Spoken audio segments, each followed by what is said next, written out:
Unfortunately, the Astros series went as badly as most of us feared, swept by the Astros, and now we've got the Boston Red Sox coming to the Coliseum too. Tough times for the Oakland A's.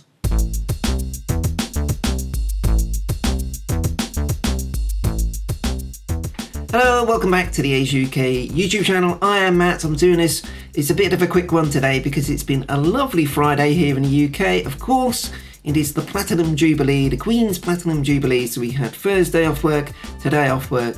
So perfect times, beautiful weather as well, which is very unusual when something like this happens. It's normally raining and a disaster, but it's been very nice here in the east of England. So I've been out in the garden and doing various bits and bobs. So a quick little catch up on the Astro series, because let's be honest, there's not a lot we're going to want to see about it. And then on to previewing the Red Sox series. So this is what it looked like from a hitter's point of view in the Astro series. These are my electronic notes. Unfortunately, we lost all 3 games and there was not a lot good going on offense. Quite a few offers across the board. The 3 I picked out, Elvis Andrus, the man who is always the first one who gets criticised for some reason by some A's fans.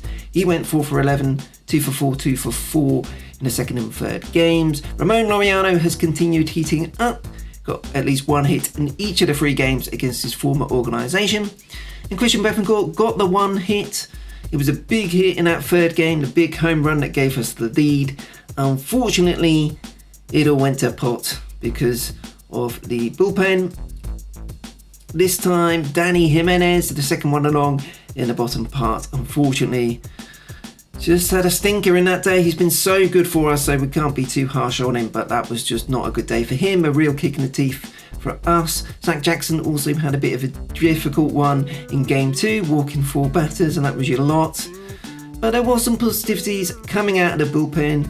AJ Puk gave up the home run in the first game, but bounced back in the third game with a really good 1 1/3 innings. And Samuel very good in the second game too. The star of the series for me has to be our Game 2 starter, Frankie Montas, on audition for a trade deadline move. It is sure to be, unfortunately, a very strong 7 innings for him, giving up just 2 runs against a very good lineup. Unfortunately, it went for naught, but both Paul Blackburn and Cole Irvin pitched pretty well across the board. Blackie was a bit unfortunate really with the 4 runs he gave up. A couple of mistakes, particularly to Jordan Alvarez, who absolutely marmalised a couple of pitches. But there we go. So it was 5-1 defeat, 3-1 defeat, and then a heartbreaker 5-4 in the finale. It looked like we were going to rescue a game from the series, but we didn't. The season did not get off to a good start for the Boston Red Sox. They were 10-19 on the 8th of May, and a lot of unhappy Red Sox fans in Boston. But since that point, they've picked up 14-8 since then, so they're 24-27.